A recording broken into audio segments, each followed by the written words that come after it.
Hello बच्चों। तो आज हम आपके लिए लेके आए हैं इलेक्ट्रिक फील्ड एंड चार्जेस का लेक्चर नंबर 11, जो कि इलेक्ट्रिक फील्ड एंड चार्जेस का आखिरी लेक्चर होने वाला है। इससे पहले वाले वीडियो में हमने सीखा कि गॉस लॉ की मदद से हम कैसे किसी प्लेन शीट के कारण इलेक्ट्रिक फील्ड की इंटेंसिटी एक्स डिस्टेंस पर निकालते हैं, और हमने ये भी जाना कि जो प्लेन शीट होती है वो किसी डिस्टेंस पर आप अगर इलेक्ट्रिक फील्ड की इंटेंसिटी निकालते हैं वो तो डिस्टेंस पे निर्भर नहीं करती है, वो आई थी सिग्मा अपॉन 2 एप्सिलॉन नॉट, यानी वहाँ पर कहीं पर भी एक्स का जिक्र नहीं हुआ था। तो यानी जो फॉर्मूला था उसमें डिस्टेंस नाम की चीज़ नहीं थी। तो यानी जो इलेक्ट्रिक फील्ड की इंटेंसिटी हमने निकाला किसी प्लेन शीट के लिए, उस प्लेन शीट के लिए इलेक्ट्रिक फील्ड की इंटेंसिटी में डिस्टेंस का कोई रोल नहीं है। यानी कहीं पर भी आप निकाल लोगे, कितने ही डिस्टेंस पर निकाल लोगे, इलेक्ट्रिक फील्ड की इंटेंसिटी हमेशा सिग्मा अपॉन 2 एप्सिलॉन नॉट आनी है। आज का जो लेक्चर है वो है स्फीयर के कारण, यानी किसी स्फीयर के कारण हम इलेक्ट्रिक फील्ड की इंटेंसिटी निकालेंगे by the help of Gauss law. क्योंकि जो गॉस लॉ है वो बहुत इजी कर देता है किसी भी कॉम्प्लेक्स सिस्टम की इलेक्ट्रिक फील्ड की इंटेंसिटी को निकालना। So this is your beautiful सा चैनल लॉस्ट इन विज्ञान और गणित, and my name is Gaurav Singh Negi. तो चलो शुरू करते हैं इलेक्ट्रिक फील्ड की इंटेंसिटी निकालना किसी चार्ज स्फीयर के लिए। तो स्फीयर की इलेक्ट्रिक फील्ड की इंटेंसिटी निकालने से पहले मैं आपको बता दूं कि स्फीयर हमारे पास दो टाइप के होते हैं।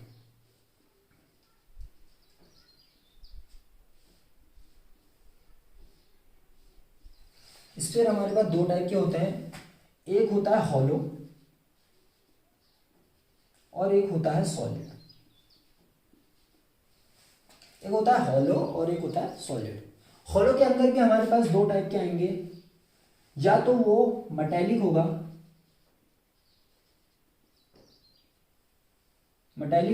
या नॉन मेटेलिक। या तो मेटेलिक होगा एंड दूसरा या तो नॉन मेटेलिक होगा। इसको आप कंडक्टिंग और नॉन कंडक्टिंग भी बोल सकते हैं। मेटेलिक को कंडक्टिंग या नॉन कंडक्टिंग भी बोल सकते हैं।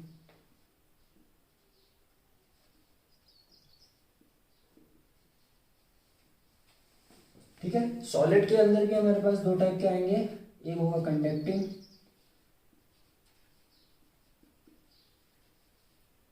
और दूसरा होगा नॉन कंडक्टिंग।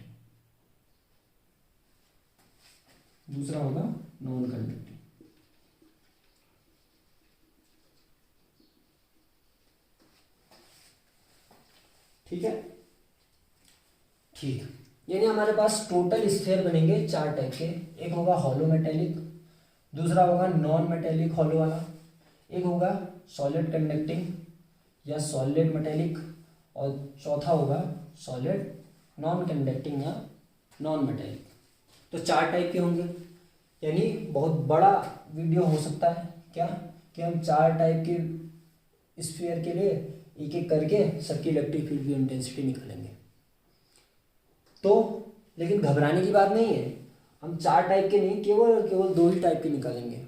ठीक है, यानी एक के अंदर तीन आ जाएंगे और एक एक्स्ट्रा हम पढ़ेंगे जो कि है सॉलिड नॉन कंडक्टिंग। यानी सॉलिड नॉन कंडक्टिंग अलग से पढ़ना पड़ेगा,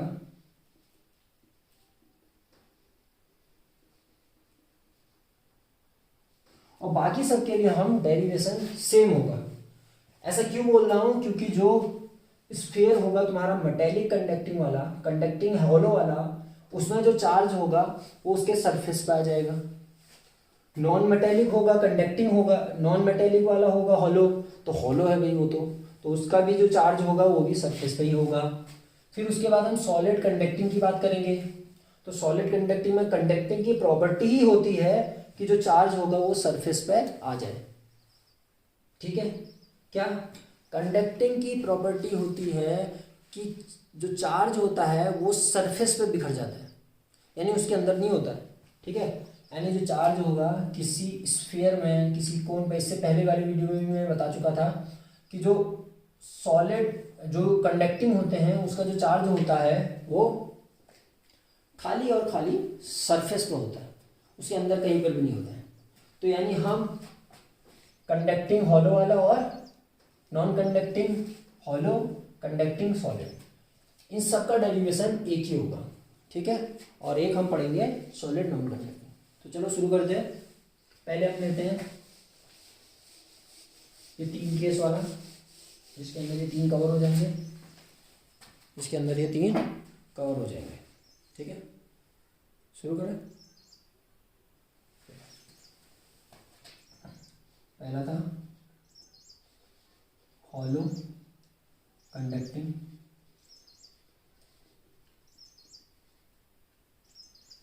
या नॉन कंडक्टिंग।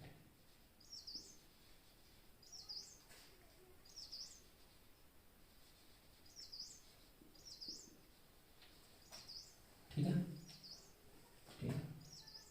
और कॉमा सॉलिड कंडक्टिंग।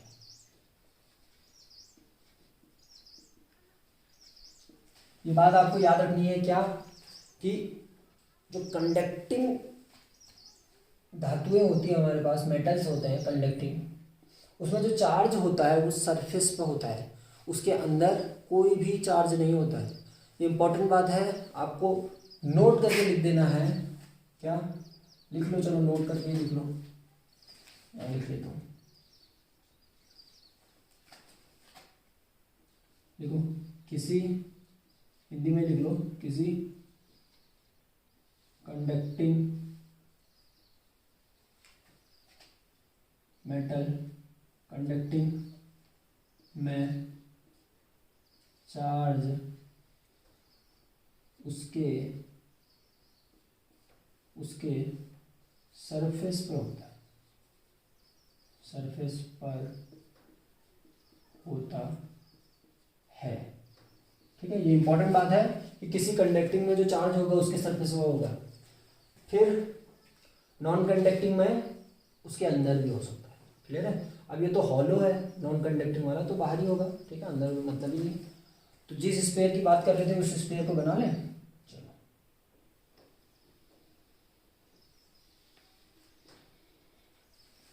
तो ये कंडक्टिंग हॉलो कंडक्टिंग भी है, हॉलो नॉन कंडक्टिंग भी है, और सॉलिड नॉन कंडक्टिंग भी है, ठीक है। तो जिसमें जो चार्ज है वो सब के सब उसके सरफेस पे आ गए। समझ में आ रही है बात, पकड़ में आ रही है या नहीं आ रही है? आ रही है, बढ़िया। तो ये जो सॉलिड जो हमने स्फीयर लिया है उसमें जो चार्ज है वो उसके सरफेस पे है, क्लियर हो गया, ठीक। यहाँ पर हमारे पास 3 केस बन सकते हैं। हमें इस स्फीयर से किसी डिस्टेंस पर निकालना होगा बाहर, स्फीयर के अंदर निकालना होगा इलेक्ट्रिक फील्ड की इंटेंसिटी, और सरफेस पे भी इलेक्ट्रिक फील्ड की इंटेंसिटी निकालना होगा। तो मैं सबसे पहला वाला केस ले लेता हूँ। जो हमारे पास ये स्फीयर दिया है उसकी रेडियस हमें r गिवन है, कैपिटल R गिवन है, ठीक है। तो हम पहला केस ले लेते हैं, पहला केस ले लेते हैं आउटसाइड, आउटसाइड ऑब्वियसली, जिसकी रेडियस r है, स्फीयर की रेडियस r है, ठीक है। किसी डिस्टेंस पर, किसी डिस्टेंस r पर, इससे बाहर हमें लेना है, कहीं पर भी ले सकते हो, ठीक है। लो सीधा ही बना लेता हूँ, यहाँ से इसके सेंटर से कितने डिस्टेंस पर, यहाँ पर, तो ये टोटल डिस्टेंस हो जाएगी स्मॉल r, ठीक। तो फिर उसके बाद हमें क्या करना होता है, इलेक्ट्रिक फील्ड की इंटेंसिटी हम बहुत सारे मेथड से निकाल सकते हैं, लेकिन हमें गॉस लॉ की मदद से निकालना है, तो उसके लिए हमें गॉसियन सरफेस बनाना पड़ता है। तो हमें सबको पता है कि गॉसियन सरफेस स्फीयर के लिए भी एक स्फीयर बनेगा, इतना तो अब आ ही गया होगा, सिमेट्रिकल एक स्फीयर ही तो बनेगा, या और कुछ बना दोगे?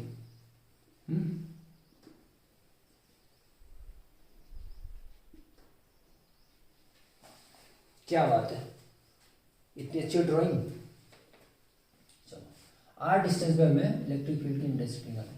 तो यहाँ पर एक छोटा सा वेक्टर, एरिया वेक्टर, जिसकी डायरेक्शन आउटवर्ड होगी, क्योंकि 3D सरफेसेस के लिए उसके बाहर की ओर होती है, परपेंडिकुलर टू द प्लेन। अच्छा, यहाँ पर इलेक्ट्रिक फील्ड की इंटेंसिटी की डायरेक्शन वो भी सेम होगी, ठीक है। अब आप बोल सकते हो कि यहाँ भी तो प्लस है, इनके कारण ऐसे नहीं हो सकती क्या आउटवर्ड, ऐसे ऐसे तो हो सकती है, लेकिन जो हमारी बुक्स हैं उसमें उसमें क्या दिया है, एरिया वेक्टर के साथ ही साथ दिया है, यानी जो एंगल बनेगा वो जीरो बनेगा। क्लियर है।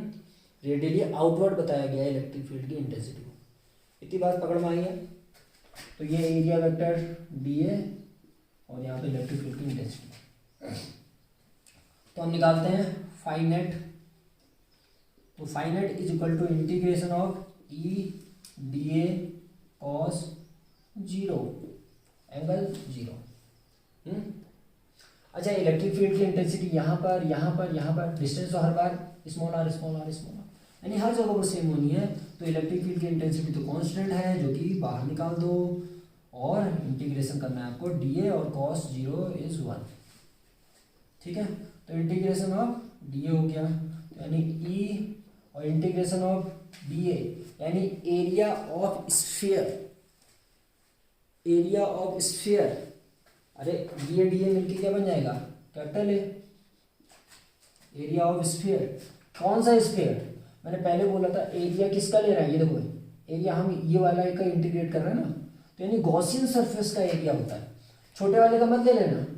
इंपॉर्टेंट बात क्या, गलती इसी में होती है कि हम एरिया गलत दे देते हैं। एरिया किसका लेना है, गॉसियन सरफेस का, क्योंकि हम इंटीग्रेट किसको कर रहे हैं, डी ए और डी इंटीग्रेट कर किसको लेते हैं, यहाँ पर एरिया वेक्टर ले रहे हैं ना, तो इसी को तो एरिया को इंटीग्रेट कर रहे हैं, तो यानी एरिया है गॉसियन सरफेस का।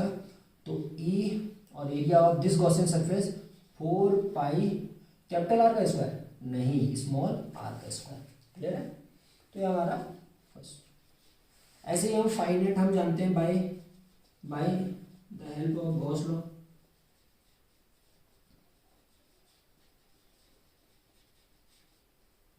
गॉस लॉ तो फाई इज इक्वल टू क्या होता है, Q upon epsilon. The Q inside of the Gaussian surface, Gaussian surface के अंदर जितना चार्ज है और 1 अपॉन एप्सिलॉन। तो गॉसियन सरफेस के अंदर कितना चार्ज है ये कोई बता पाएगा जी, नहीं, क्योंकि इसमें चार्ज हम गिन नहीं सकते कितना बिखरा हुआ है। तो हमें पता है कि जब हमें पता नहीं होता है कि चार्ज है कितना, तो हम एक टर्म इंट्रोड्यूस कराते हैं हर बार, वो होता है सरफेस चार्ज डेंसिटी, जिसे सिग्मा से डिनोट करते हैं, वो होती है चार्ज पर यूनिट एरिया, चार्ज पर यूनिट एरिया। तो यहाँ पर Q की वैल्यू रख दोगे, Q की वैल्यू रख दोगे, फाई इज इक्वल टू आने वाला है, Q की वैल्यू रखी आपने सिग्मा ए और एप्सिलॉन। फिर से वही बात, यहाँ पर जो A है वो क्या है, तो हमें पता है चार्ज इनसाइड यानी अंदर का चार्ज हो रहा है, तो यानी सिग्मा इंटू एरिया। एरिया किसका, क्या गॉसियन सरफेस का, नहीं, एरिया उसका उस गॉसियन सरफेस के अंदर कितना चार्ज है उस चीज का एरिया। तो इसके अंदर ये वाला चार्ज है ना, इसके अंदर, तो यानी इस स्फीयर में है चार्ज, तो यानी जो एरिया होगा वो अंदर वाले के। इंपॉर्टेंट बात है यही चीज पकड़ने वाली बात है कि एरिया कब कौन सा लेना है। जब हम मैथमेटिकल अप्रोच लगा रहे हैं तो एरिया कौन सा लेना है, गॉसियन सरफेस का। उसके बाद हम जो गॉस लॉ लगा रहे हैं तो एरिया कौन सा लेना है, उस गॉसियन सरफेस के अंदर कितना चार्ज है, वो चार्ज किस एरिया में बिखरा हुआ है उसका एरिया। पकड़ में आई बात है। तो एरिया हमें कौन सा लेना है, इस स्फीयर का। तो यहाँ पर से नीचे दिखाई देगा जी, नहीं दिखाई देगा, नहीं। तो यहाँ पर मैं इसी के आगे लिख देता हूँ, तो सिग्मा ए कितना हो जाएगा, 4 pi area of this sphere, 4 pi capital R का स्क्वायर अपॉन एप्सिलॉन। तो इक्वेशन सेकेंड, क्या ये फाई और ये फाई इक्वल होंगे, हाँ होंगे, क्योंकि ये मैथमेटिकल अप्रोच से था, ये गॉस लॉ की मदद से। तो हम दोनों को इक्वल कर देंगे, तो यहाँ पर लिख देता हूँ, तो यहाँ पर से ई 4 पाई स्मॉल आर का square is equal to sigma 4 pi capital R का square upon epsilon naught. 4 pi से 4 पाई मर गया, तो E इज इक्वल टू आने वाला है 1 upon epsilon not sigma capital R का स्क्वायर, और ये स्मॉल आर आ जाएगा नीचे, स्मॉल आर का स्क्वायर। ठीक है। तो यह आ गया इलेक्ट्रिक फील्ड की इंटेंसिटी निकालना हमें outside of the surface sphere, किसी स्फीयर पे आउटसाइड पर हम इलेक्ट्रिक फील्ड की इंटेंसिटी निकाल सकते हैं, और वो आया है 1/ε0 sigma r square upon small r square. ठीक है, ठीक है। अब क्या आप इस सिग्मा की वैल्यू भी रख सकते हो और थोड़ा सा इसको आगे सॉल्व कर सकते हो, इस सिग्मा की वैल्यू रख सकते हो और आगे सॉल्व कर सकते हो। ठीक है, तो मैं यहीं पर सॉल्व करके दिखा देता हूँ, आप इतना नोट करो, वीडियो पॉज करके नोट करो। ठीक, अच्छा, तो यहीं पर दिखा देता हूँ आपको। तो हमारे पास आया E equal to 1/ε0 sigma capital R का स्क्वायर और स्मॉल आर का स्क्वायर। सिग्मा की वैल्यू क्या है, sigma is equal to Q upon A, value put करो तो 1/ε0 सिग्मा की वैल्यू है Q upon A. What is the area, area किसका है, एरिया है उस स्फीयर का जिसमें चार्ज डिस्ट्रीब्यूट है, तो एरिया ऑफ दिस स्फीयर, तो 1/ε0 इंटू क्यू कैपिटल आर का square upon area 4 pi capital R का स्क्वायर, क्योंकि इसका एरिया है ना, वो तो जो सरफेस चार्ज डेंसिटी है वहाँ पर जो एरिया है वो इस स्फीयर का है। ठीक है, इंटू 1/r स्क्वायर है, आर से आर मर गया, आंसर आने वाला है 1/4 पाई ε0 क्यू अपॉन आर स्क्वायर। अरे वाह, अरे वाह भाई वाह, ये फॉर्मूला तो देखा देखा लग रहा है, याद आ रहा है आपको, ये फॉर्मूला तो देखा देखा लग रहा है। जी हाँ, ये फॉर्मूला वही है जो हमने किसी पॉइंट चार्ज के कारण r डिस्टेंस पर इलेक्ट्रिक फील्ड की इंटेंसिटी को निकालना सीखा था। क्या बात है, क्या बात है? तो किसी स्फीयर के कारण इलेक्ट्रिक फील्ड की इंटेंसिटी r डिस्टेंस पे वही होती है जो पॉइंट चार्ज के कारण होती है। समझ में आया? तो यानी इस पॉइंट से अगर मैं इस स्फीयर को देखता हूं, इस पॉइंट से अगर मैं इस स्फीयर को देखता हूं तो कैसा दिखाई दे रहा है, एक पॉइंट की तरह। बहुत अच्छी बात है, बहुत अच्छी बात। क्या इस पॉइंट से अगर मैं स्फीयर को देखता हूं तो वो क्या दिखाई दे रहा है, एक पॉइंट चार्ज, यानी कि ये जो चार्ज है वो सबका सब सेंटर पर दिखाई दे रहा है। क्या ऐसा है? बिल्कुल नहीं है, ऐसा बिल्कुल नहीं है, लेकिन हमें इस पॉइंट से इसको देखने पर ये सेंटर पर चार्ज प्रतीत हो रहा है, इसलिए जो हमारा इलेक्ट्रिक फील्ड है वो आया 1/4 पाई ε0 क्यू अपॉन आर स्क्वायर। बिल्कुल सही है। आप ये मत समझना कि गलत हो गया, ठीक, सही है। क्या ये गलत है? ये भी सही है। ठीक है, तो दोनों ही सही है अपनी अपनी जगह पर, लेकिन हमें उस पॉइंट से ये स्फीयर को देखने पर कैसा लग रहा है, ये पॉइंट चार्ज है, यानी जो चार्ज है वो सबका सब सेंटर पर आ गया है, लेकिन ऐसा है बिल्कुल नहीं है। क्लियर हो गया? तो ये वाला आप याद रखो ना रखो, ये वाला तो याद रख ही लेना। आगे बढ़े, आगे बढ़े, यानी यहाँ पर जो इलेक्ट्रिक फील्ड है वो indirectly proportional small R square. चलो अब सेकंड चीज हम निकालते हैं। सेकंड चीज हम निकालते हैं क्या, सेकंड चीज यहीं पर आपको बता देता हूं। On the surface of sphere, surface पर क्या हो जाएगा, जो स्मॉल आर था वो आर बन जाएगा, कैपिटल आर बन जाएगा, तो यानी यहाँ पर क्या आ जाएगा, ऐसा कुछ आ जाएगा 1/4 पाई ε0 क्यू अपॉन कैपिटल आर का स्क्वायर। कहाँ पर, ई कहाँ पर है, सरफेस पर। तो सरफेस पर हम इलेक्ट्रिक फील्ड की इंटेंसिटी निकाल ले रहे हैं, सिंपल सा था, जो स्मॉल आर है वो कैपिटल आर बन जाएगा। अगर यहाँ पर बात करें तो क्या आ जाएगा, E equal to sigma upon epsilon, ये कट जाएगा ना, आर की जगह कैपिटल आर हो जाएगा ऑन द सरफेस। ठीक, अब इनसाइड की बात करते हैं।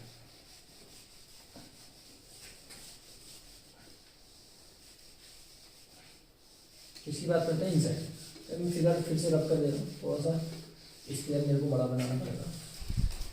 सेकंड चीज, इनसाइड द स्फीयर। ठीक है, तो ये मैंने एक स्फीयर बना दिया। छोटा हो गया रे, थोड़ा सा बड़ा बनाता हूँ। वाह क्या बात है, इतना अच्छा बोला। स्फीयर बना, इसका सेंटर यहाँ दिया है और यहाँ से इसकी डिस्टेंस रेडियस हमारे पास r है। इसके किसी अंदर यहाँ पर किसी भी पॉइंट पर, इस पॉइंट पर जो कि यहाँ से स्मॉल r डिस्टेंस पर अंदर इसके इलेक्ट्रिक फील्ड की इंटेंसिटी निकालनी है।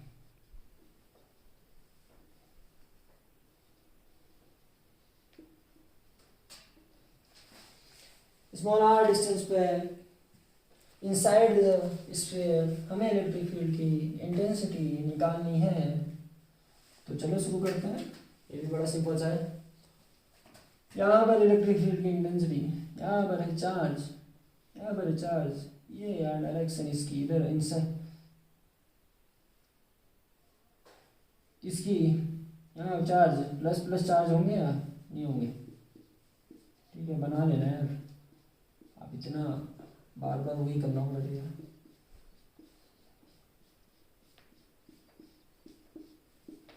ठीक है तो प्लस प्लस चार्ज है, इसके इनसाइड में इलेक्ट्रिक फील्ड की इंटेंसिटी इस प्लस के कारण अंदर की ओर एरिया वेक्टर बाहर की ओर बनने वाला एंगल 180। तो क्या निकाल रहे हैं, phi is equal to integration of E B A cos 180। बहुत अच्छे। तो इलेक्ट्रिक फील्ड की इंटेंसिटी आर हर जगह पर कांस्टेंट है, तो ई बाहर आ गया और ये 180 की वैल्यू माइनस का 1 माइनस आया और ए बन गया कैपिटल ए। और area of the Gaussian surface, sphere नहीं गॉसियन सरफेस, तो हो जाएगा माइनस का ई 4 पाई स्मॉल आर का स्क्वायर। ठीक है ये मैं बता देता हूँ क्यू क्या हो जाएगा, फाई क्या हो जाएगा, क्यू इनसाइड अपॉन एप्सिलॉन। क्या हो जाएगा, क्यू इनसाइड अपॉन एप्सिलॉन। चलो लिख ही देता हूँ यहाँ, तो हमारे पास ये फाई की वैल्यू आ गई। तो फाई हम बाई द गॉस लॉ से निकाल देते हैं। Phi is equal to Q inside upon epsilon not, जहाँ पर Q is equal to sigma A, वहाँ से देखो किनारे लिखा है भाई, sigma A upon epsilon. What is the area, किसका एरिया है ये, क्या एरिया है? तो एरिया ये है कि उस सरफेस पे कितना चार्ज डिस्ट्रीब्यूट है जो गॉसियन सरफेस के अंदर है। पकड़ में अब क्लियर हो गया? हाँ अब क्लियर हो गया। क्या कि ये जो एरिया हम ले रहे हैं गॉसियन सरफेस के अंदर कितना चार्ज है, उसका एरिया, उस सरफेस पे कितना चार्ज डिस्ट्रीब्यूट है। समझ में आया? ठीक है तो ये जो एरिया है वो इस गॉसियन सरफेस के अंदर कहीं पर भी चार्ज होगा उसका एरिया। ठीक है तो इसके अंदर तो कोई चार्ज ही नहीं है, इसके अंदर तो कोई चार्ज ही नहीं है क्या? नहीं है ना, तो एरिया भी नहीं होगा, तो यानी ये टर्म जीरो हो जाएगा। ये टर्म जीरो हो जाएगा तो इससे हमारे पास निकला फर्स्ट इक्वेशन, ये है हमारे पास second equation and that is this is first equation. इससे निकल रहा है जीरो, इससे निकल रहा है माइनस का ई 4 पाई आर स्क्वायर। तो यहाँ से कंपैरिजन करोगे, माइनस का E 4 pi R square equal to zero, यहाँ से ई की वैल्यू आ जाएगी जीरो। यानी किसी भी स्फीयर के अंदर वो अगर कंडक्टिंग है और हॉलो नॉन कंडक्टिंग है तो उसके अंदर चार्ज नहीं होता, चार्ज नहीं होने के कारण इलेक्ट्रिक फील्ड की इंटेंसिटी जीरो होती है। उसके अंदर चार्ज नहीं होता, चार्ज नहीं होने के कारण उसके अंदर इलेक्ट्रिक फील्ड की इंटेंसिटी जीरो होती है। बहुत अच्छी बात। ठीक है समझ में आया? समझ में आया क्या? नहीं आया? आगे ठीक है। तो किसी भी कंडक्टर के लिए उसके अंदर इलेक्ट्रिक फील्ड की इंटेंसिटी, बहुत इंपॉर्टेंट बात, किसी भी कंडक्टर के अंदर इलेक्ट्रिक फील्ड की इंटेंसिटी हमेशा जीरो होती है सर, हमेशा जीरो होती है। अब आखिरी केस बचता है हमारे पास solid non conductor.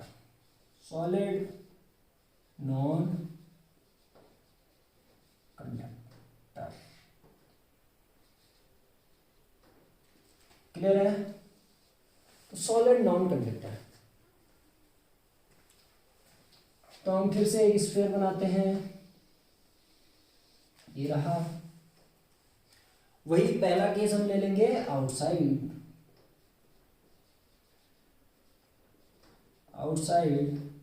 The sphere, outside this sphere, and this sphere is radius capital R, और हमें यहाँ से स्मॉल r डिस्टेंस पर, इसके सेंटर से स्मॉल r डिस्टेंस पर इलेक्ट्रिक फील्ड की इंटेंसिटी निकालनी है,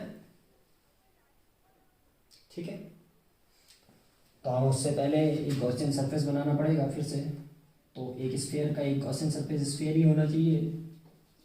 अब तो क्लियर हो गया होगा, क्योंकि एक स्फीयर के लिए एक गॉसियन सरफेस स्फीयर होगा, तभी तो जो चार्ज होगा वो सिमेट्रिकली डिस्ट्रीब्यूट हो जाएगा। यहाँ पर आप प्लस प्लस के चार्ज ले सकते हैं, माइनस भी ले सकते हैं। मैं बार बार प्लस ले रहा हूँ तो इसमें कोई घबराने वाली बात नहीं है, आप माइनस भी ले सकते हैं।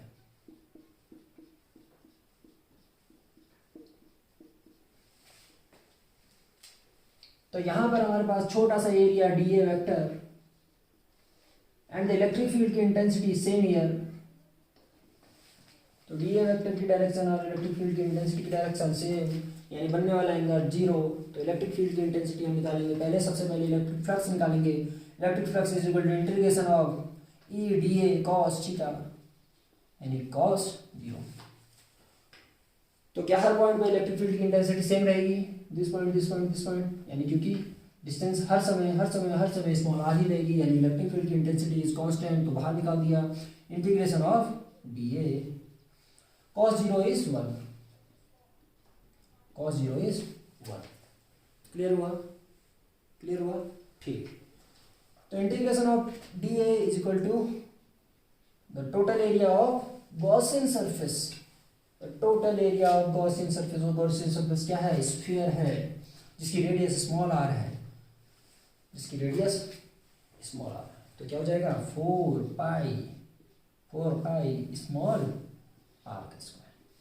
तो first equation by the mathematical approach हमने लगाई। अब bye the help of Gauss law,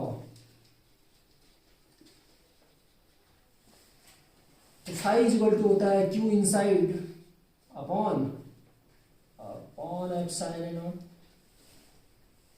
अब क्या आप बता सकते हो इसके अंदर जो चार्ज है, थोड़ा सा वेरी सॉरी कि ये जो स्फीयर के अंदर भी चार्ज होगा, मेटेलिक नॉन मेटेलिक है ना, सॉलिड है, बहुत सॉरी, बहुत ढेरी सारी ऐसा। अब तो मैं कमेंट कर दिया है, आपने गलत कर दिया था पहले ही, सॉरी। इस नॉन मेटेलिक सॉलिड के लिए जो चार्ज होगा उसके अंदर भी होगा, तो वेरी सॉरी, सुधार लीजिए। क्या इस नॉन मेटेलिक के लिए जो चार्ज होगा उसके अंदर है, ठीक है। थोड़ा सा फिगर में सही कर लो उसको, ठीक है।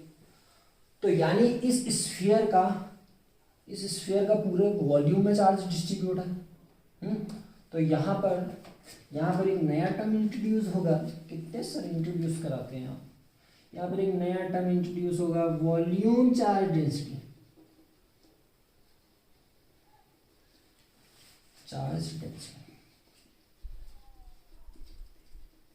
तो यानी कि अगर सरफेस होता है तो सरफेस डेंसिटी, अगर रॉड होती है या कोई लाइन होती है उसके लिए लीनियर चार्ज डेंसिटी। अब वॉल्यूम है तो वॉल्यूम चार्ज डेंसिटी, और इसको डिनोट करते हैं रो से। तो rho is equal to Q upon V, charge पर यूनिट वॉल्यूम। तो यहाँ पर से आप निकाल दोगे चार्ज, क्योंकि हम बता नहीं सकते हैं कि इस नॉन मेटेलिक सॉलिड के अंदर कितना चार्ज है। तो Q इज इक्वल टू आ जाएगा यहाँ पर से, क्या आ जाएगा, rho into V upon epsilon not. तो what is the volume, this sphere, ये वॉल्यूम किसका है, उस गॉसियन सरफेस के अंदर जो चार्ज है उसने कितना एरिया लिया है या वॉल्यूम लिया है, वो वॉल्यूम है। इससे पहले वाले में हमने पढ़ा ना कि गॉसियन सरफेस के अंदर जो एरिया होता है उसको लेते हैं। अब यहाँ पर गॉसियन सरफेस जो वॉल्यूम जो तुमने बनाया है गॉसियन सरफेस, उसके अंदर कितना वॉल्यूम है उस चार्ज में, उस वो चार्ज ने कितना वॉल्यूम घेर रखा है उसका वॉल्यूम। तो यानी इस छोटे वाले जो स्फीयर है एक्चुअल में उसका वॉल्यूम लिखना है। तो ये मैं लिख देता हूँ कि नीचे आपको दिखाई नहीं दे रहा होगा।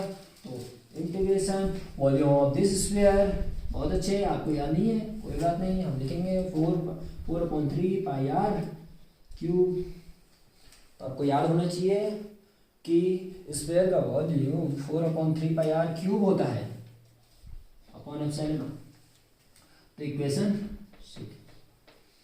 अब यहाँ पर by equation second and first and second को कंपैरिजन करेंगे। तो यहाँ पर से E first 4 pi small are का square is equal to 4/3 sigma rho pi capital R का क्यूब अपॉन एप्सिलॉन नॉट। 4 से 4 नहीं रहा, पाई से पाई नहीं रहा, 4 पाई कैंसिल आउट। तो इलेक्ट्रिक फील्ड की इंटेंसिटी आने वाली है E equal to 1/3 epsilon naught rho R cube upon R small are का स्क्वायर। तो बहुत अच्छे हैं, बहुत अच्छे। क्या आपको ये रो अच्छा नहीं लग रहा है? इतना कॉम्प्लिकेटेड सा फॉर्मूला क्या सर हम याद कर पाएंगे? तो आपको याद करने की जरूरत नहीं है, आपको याद करने की ज़रूरत नहीं है, आपको खाली मेथड समझना था कि कैसे हम इसको सॉल्व करते हैं। क्लियर हो गया? क्लियर हो गया? मेथड समझना है, क्योंकि इस फॉर्मूले पे बेस्ड कोई क्वेश्चन नहीं बनेंगे, खाली ये डेरिवेशन आ सकता है। ठीक है, इसको थोड़ा सा और इजी करता हूँ, रो की वैल्यू रख देते हैं। तो रो की वैल्यू रख दी आपने 1/3 एप्सिलॉन नॉट, और रो है Q अपॉन V, चार्ज पर unit volume R cube upon small are का square. What is the volume of this sphere, जो एक्चुअली स्फीयर है, तो उसका वॉल्यूम आप फिर से जानते हैं क्या होता है। तो आपको क्या यहाँ पर दिखाई दे रहा है? दिखाई दे रहा है या नहीं दिखाई दे रहा? मेरे को ही देखना पड़ेगा। चलो मैं देख के बताता हूँ आपको दिखाई दे रहा है। जी हाँ, बहुत अच्छा दिखाई दे रहा है, बहुत सुंदर दिखाई दे रहा है। तो 1/3 epsilon naught Q, what is the volume of 4/3 pi, 4/3 pi is volume pi R cube, R है कैपिटल, क्यूब, आर का क्यूब थोड़ा सा ऊपर हो गया ना, घिच्ची पीछी हो गया क्या, R cube upon R square. R cube से आर क्यूब मर गया, आर क्यूब से आर क्यूब मर गया। ठीक है, यहाँ पे थोड़ा सा आगे इसको सॉल्व कर लेता हूँ, नोट तो कर लिया होगा या नहीं किया था? आर क्यूब से आर क्यूब मर गया, तो यहाँ पे इलेक्ट्रिक फील्ड की इंटेंसिटी आने वाली है E इज इक्वल टू, और 3 से 3 भी मर गया, E is equal to 1/4 pi epsilon naught Q upon R square, Q upon R square. Sir ये तो फिर से वही निकल गया। जी हाँ, जी हाँ, किसी सॉलिड नॉन कंडक्टर के लिए भी उसके आउटसाइड में वही फॉर्मूला निकलता है जो कंडक्टर के लिए निकलता था। ठीक है, कोई चेंज नहीं है, बिल्कुल सिंपल सा डेरिवेशन। बस यहाँ पर याद रखना है कि यहाँ पर वॉल्यूम चार्ज डेंसिटी आ जाएगी, वहाँ पर क्या आती थी? Surface charge density. फॉर्मूले कोई चेंज नहीं है, फॉर्मूले में कोई भी चेंज नहीं है। ठीक है, ठीक, आगे बढ़ो। अगर मैं बात करता हूँ आपसे उसके सरफेस पे, तो सरफेस पे क्या हो जाएगी? सरफेस पे आप बोल दोगे on the second point, on the surface. उसके सरफेस में क्या हो जाएगी? उसके सरफेस पे जो स्मॉल आर है वो कैपिटल आर के इक्वल हो जाएगा, और E इक्वल टू हो जाएगा 1/4 पाई एप्सिलॉन नॉट और Q अपॉन कैपिटल आर का स्क्वायर। बहुत अच्छे, बहुत अच्छे, बहुत अच्छे, बहुत अच्छे। क्या इनसाइड में अभी जीरो होगी? बस यही इंपॉर्टेंट चीज थी कि इनसाइड में अभी जीरो नहीं होगी। क्यों? क्योंकि इनसाइड में भी चार्ज है। तो हम थर्ड पॉइंट डालेंगे इनसाइड दिस,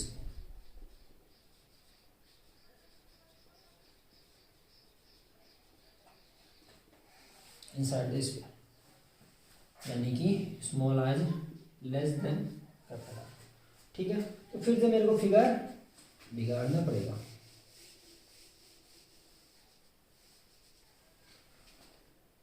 ये मैं इसी को डॉटेड लाइन को बड़ा वाला फिगर बना देता हूँ। ठीक है,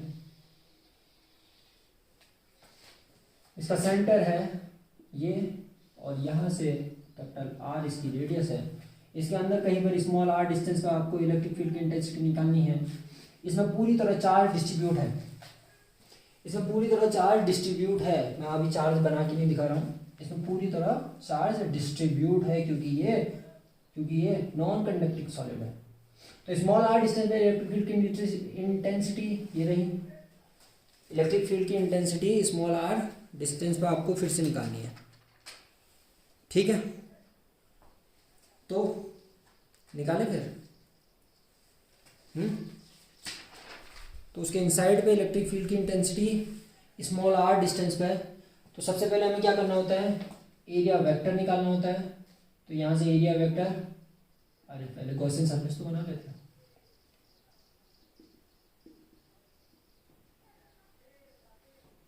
तो ये रहा डी ए, इसका small area A, D A vector, electric field की इंटेंसिटी, इसके अंदर चार्ज होंगे, चार्ज के लिए इलेक्ट्रिक फील्ड की डायरेक्शन भी सेम हियर।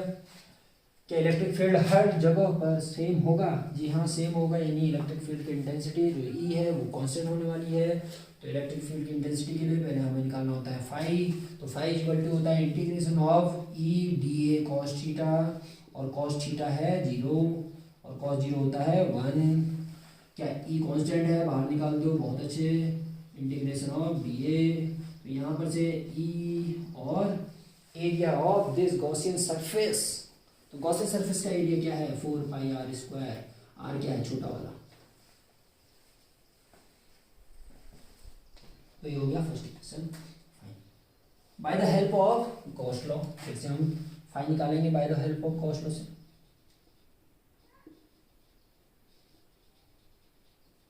तो phi is equal to Q inside, phi is equal to Q inside upon epsilon naught. What is the Q?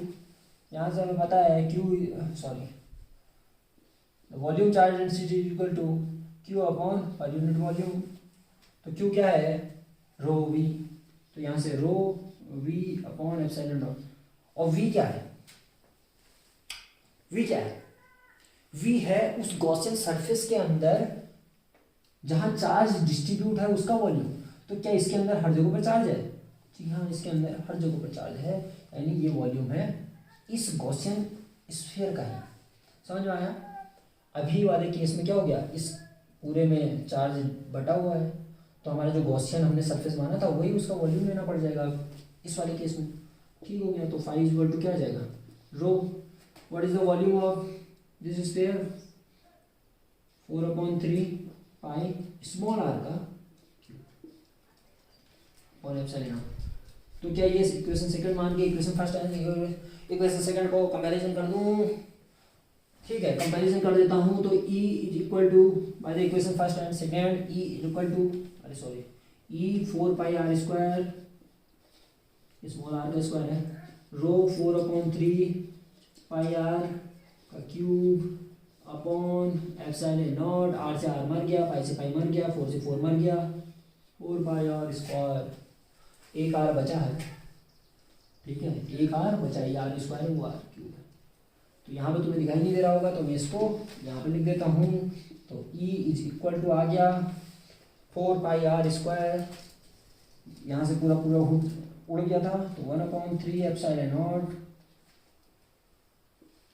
Row R upon rho R. तो जो charge density होती है, volume charge density या surface charge density, वो constant होती है। वो इतने पॉइंट के लिए निकालो या बड़े से स्फीयर के लिए निकालो, वो सब जगह सेम आई है। ठीक है, तो यहाँ पर जो हमारे पास एक केस आया कि E is directly proportional R. हाँ, E is directly proportional R, यानी कि तुम यहाँ सेंटर से आर बढ़ाते जाओगे बढ़ाते जाओगे बढ़ाते जाओगे तो सरफेस तक इलेक्ट्रिक फील्ड की इंटेंसिटी बढ़ेगी। ठीक है, ठीक है, ठीक है ना, नोट कर लो, बहुत अच्छे। तो आपको मैं एक फिगर बनाता हूँ जिससे आपके सारे डाउट क्लियर हो जाएंगे।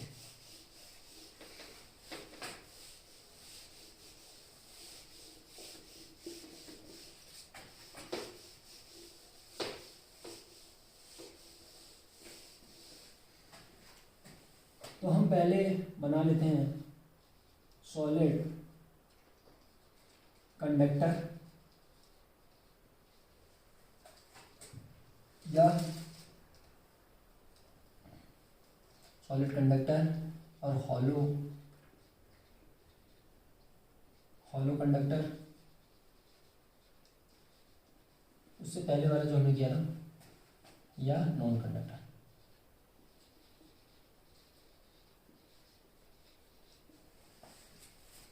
ठीक है, इसके लिए हम ग्राफ बनाते हैं। तो हमारे पास जो आउटसाइड के लिए आया है फॉर्मूला, आउटसाइड के लिए हमारे पास जो फॉर्मूला आया था वो आया था E is equal to 1/4 pi epsilon naught Q upon small r का स्क्वायर। इनसाइड की बात करते हैं हम, इनसाइड नहीं, ऑन द सरफेस की बात करते हैं। तो सरफेस पे इलेक्ट्रिक फील्ड की इंटेंसिटी आई थी 1/4 pi epsilon naught Q upon capital R का स्क्वायर। उसके बाद हमारे पास इनसाइड के लिए जो फॉर्मूला आया था, इनसाइड के लिए हमारे पास आया था E इज इक्वल टू 0। तो यहाँ पर हम सबसे पहले ग्राफ बनाते हैं डाउट क्लियर करने के लिए कि कैसे ये ग्राफ इलेक्ट्रिक फील्ड की इंटेंसिटी कैसे वेरी कर रही है। तो यहाँ पर मैं क्या करता हूँ, एक स्फीयर बना देता हूँ जिसकी रेडियस अभी r दे रखी थी। ठीक है, तो हो क्या रहा था, इनसाइड में यहाँ पर इलेक्ट्रिक फील्ड की इंटेंसिटी ऊपर की ओर और इधर डिस्टेंस है, सेपरेशन है। ठीक है, तो इनसाइड में क्या हो रही थी, इलेक्ट्रिक फील्ड की इंटेंसिटी 0। तो यानी r बढ़ते जा रहा और सरफेस से थोड़ा सा पीछे तक 0। इनसाइड में तो 0 है ना, तो इलेक्ट्रिक फील्ड की इंटेंसिटी ऊपर को बढ़ी ही नहीं, किधर को जा रही है, रेडियस बढ़ते जा रही है, लेकिन इलेक्ट्रिक फील्ड की इंटेंसिटी 0। इसके बाद सरफेस पे आते ही अचानक से मैक्सिमम होगी, हो गई मैक्सिमम। ठीक है, उसके बाद क्या हो रहा है, r बढ़ रहा है, ये स्मॉल r बढ़ रहा था, इन्वर्सली प्रोपोर्शनल है ना, तो घट रही है, फिर घटने लगी, वो भी इन्वर्स स्क्वायर लॉ को फॉलो करता है। क्लियर हुआ? बहुत अच्छा, ये हो गया ग्राफ, इसको नोट कर लेना। उसके बाद हम बात करते हैं सॉलिड नॉन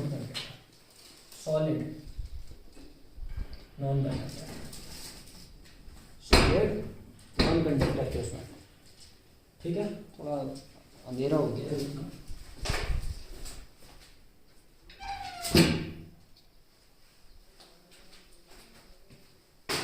हम बात कर रहे हैं सॉलिड नॉन कंडक्टर की।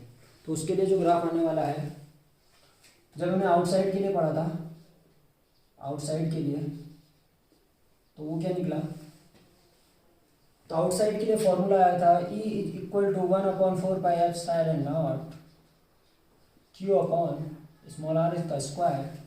सरफेस पे क्या निकला था, सरफेस पे इंक में स्याही खत्म हो गई है, E is equal to 1/4 pi epsilon naught Q upon capital R का स्क्वायर। उसके बाद इनसाइड, तो इनसाइड पे क्या निकला था, इलेक्ट्रिक फील्ड की इंटेंसिटी आई थी या नहीं आई थी, जो कि आई थी 1/3 सिग्मा रो r। और यहाँ पर आपको दिखाई दिया था कि जो E है वो डायरेक्टली प्रोपोर्शनल है r। ठीक है, तो ग्राफ बना देते हैं फिर से। अब तो ग्राफ बनाना आ गया होगा, इधर साइड इलेक्ट्रिक फील्ड की इंटेंसिटी और इधर साइड डिस्टेंस, सेपरेशन। तो यहाँ पर फिर से मैं एक स्फीयर बना देता हूँ जिसकी रेडियस अभी भी r है। तो हुआ क्या, देखो हुआ क्या, जब आउट इनसाइड की बात कर रहे थे तो कैसे जा रही है, E is directly proportional R ना, जैसे हम बोलते हैं y is proportional to x, तो ग्राफ कैसे जाता है, ऐसे सीधी लाइन। तो यानी ये यहाँ तक जब रेडियस हो रही थी तब कैसे जा रहा है, बिल्कुल सीधी लाइन पे, सीधी बन रही नहीं बन रही, सीधी लाइन पे, ठीक है। फिर उसके बाद सरफेस पे आते ही कांस्टेंट हुआ यहाँ तक, यहाँ पे पहुँचा ना R तक ये, फिर उसके बाद इन्वर्सली प्रोपोर्शनल के हिसाब से आउटसाइड की ओर घटने लगे, और वो भी कैसे, इन्वर्स स्क्वायर लॉ को फॉलो करते हैं ऐसे, पहले तेजी से घटी फिर धीरे धीरे कम, ठीक है। तो ग्राफ समझ में आया है, ग्राफ समझ में आया, बहुत अच्छे। तो ये आज का जो लेक्चर है हमारा इलेक्ट्रिक फील्ड एंड चार्जेस का, यहीं पर ख़त्म होता है। और जो इलेक्ट्रिक फील्ड एंड चार्जेस का चैप्टर नंबर 1 है वो समाप्त होता है। तो आपको इस चैप्टर को फिर से रिवाइज करना है और इससे रिलेटेड जो भी क्वेश्चन बनते हैं आपको उनको सॉल्व करना है। तो आज के लिए इतना ही, अब हम मिलते हैं नेक्स्ट वीडियो में नए चैप्टर के साथ।